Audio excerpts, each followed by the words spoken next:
Welcome to reading the New Testament in original Greek. We're reading now Matthew chapter 2, verse 16. Τότε Ηρώδης ειδών ότι ενεπέχθη υπό το μάγον, ετοιμώθη λίαν, και αποστήλας ανήλεν πάντας τους πέδας τους εν Βηθλεέμ, και εν πάσιν τις ορίες αυτής αποδιέτους και κατώτερο κατά των χρόνων ον εκρύβωσεν παρά το μάγον.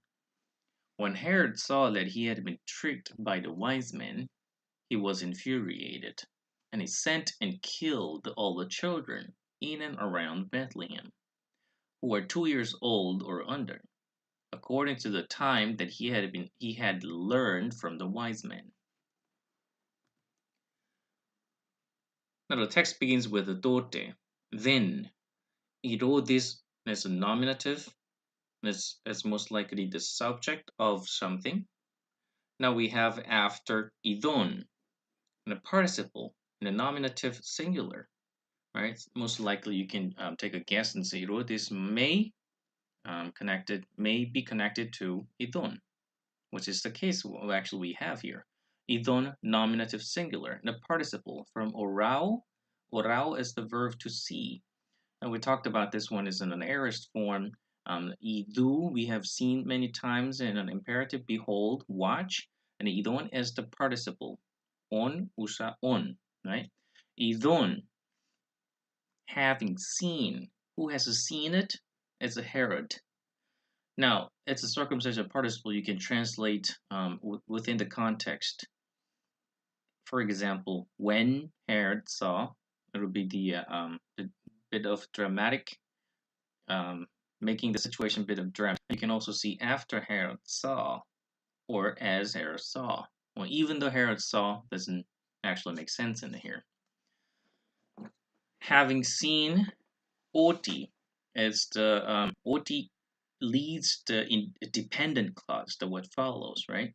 Having seen that, enepechthi. Enepechthi is from the verb the embezo.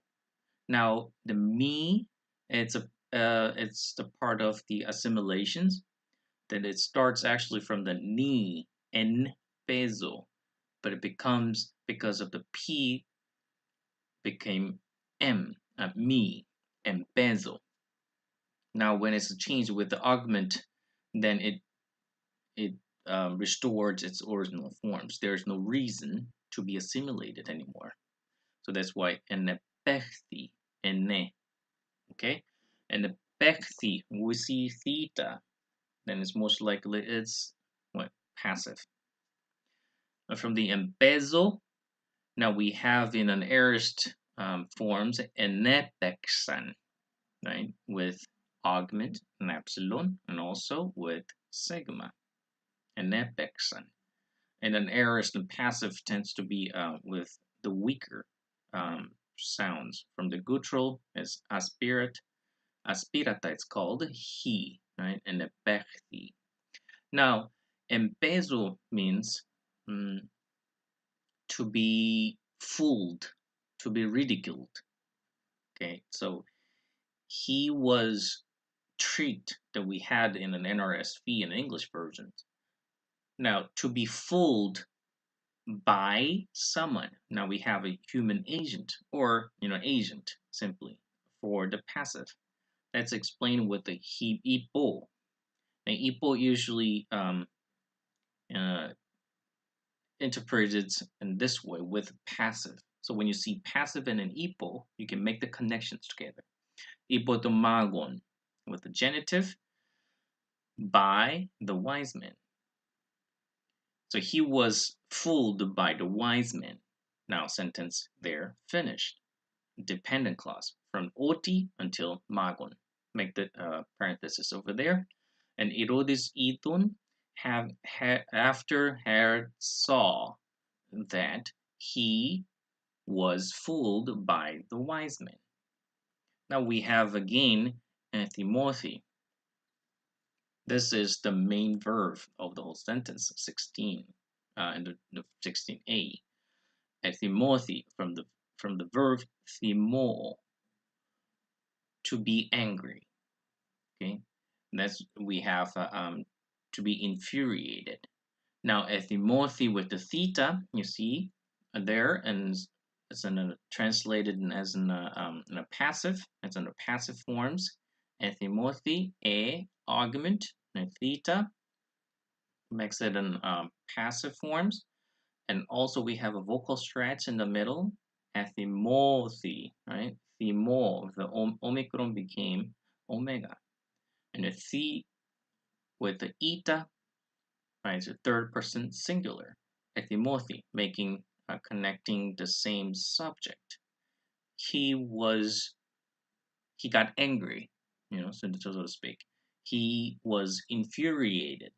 Lian is simply without word declensions or any changes. Lian, greatly, extremely. So he was infuriated extremely. Now, que apostilas. Apostilas is from the verb apostello, stelo. Now, what you can see in the verbal changes, double lambda became one lambda. This is a feature there. And also, this is not always, it doesn't always happen with epsilon iota, becomes a simply iota falls off, but it's often, okay? So that could be one of the feature as well. Steleo is a future form. Estila. Now from estila, we have apostila.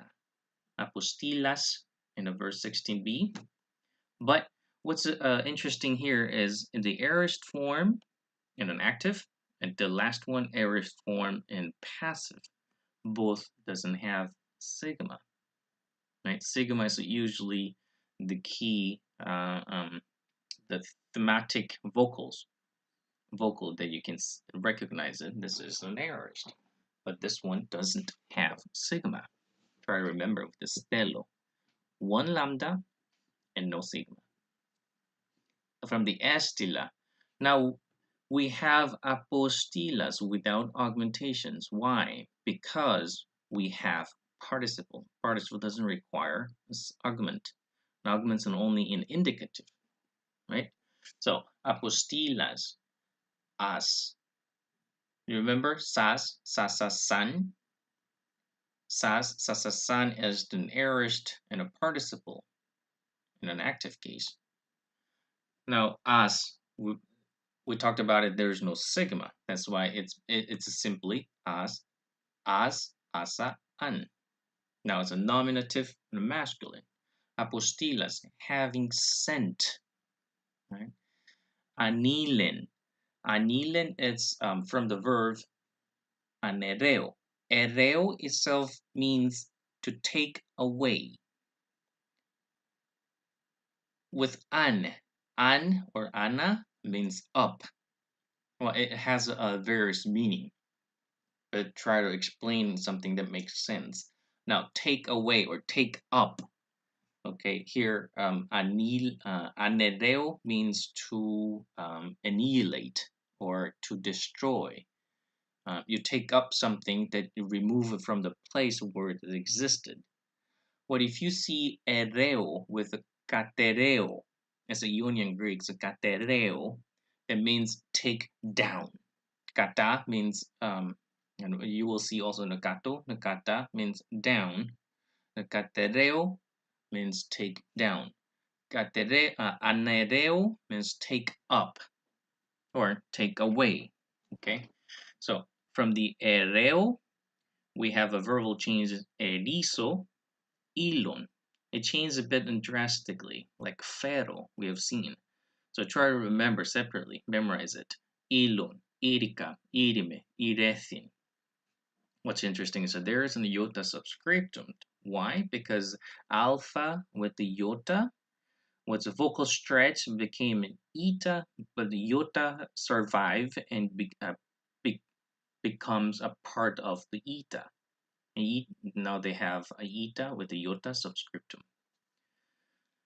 So erizo and an aorist ilon. Now from there, ilon, we have on as n, third person singular.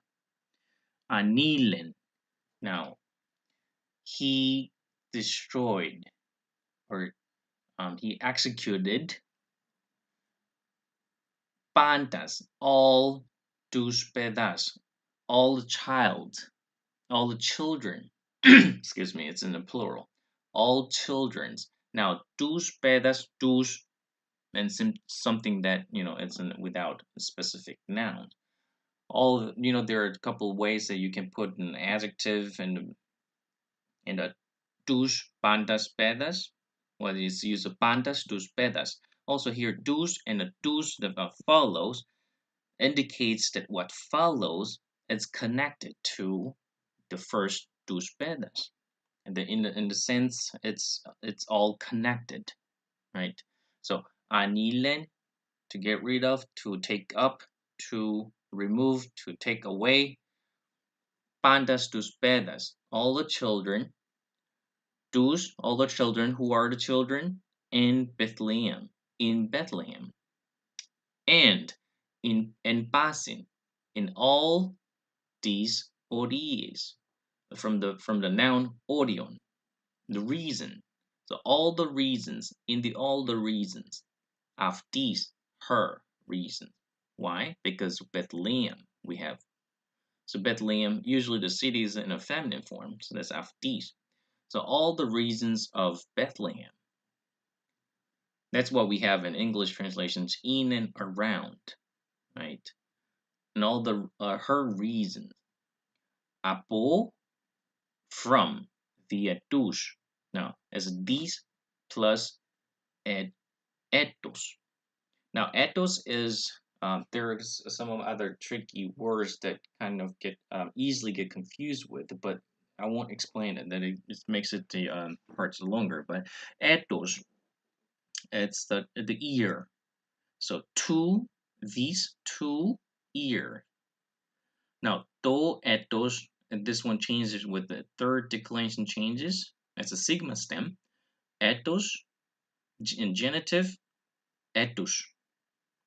Now, this is the third declension, os, e, a. But the to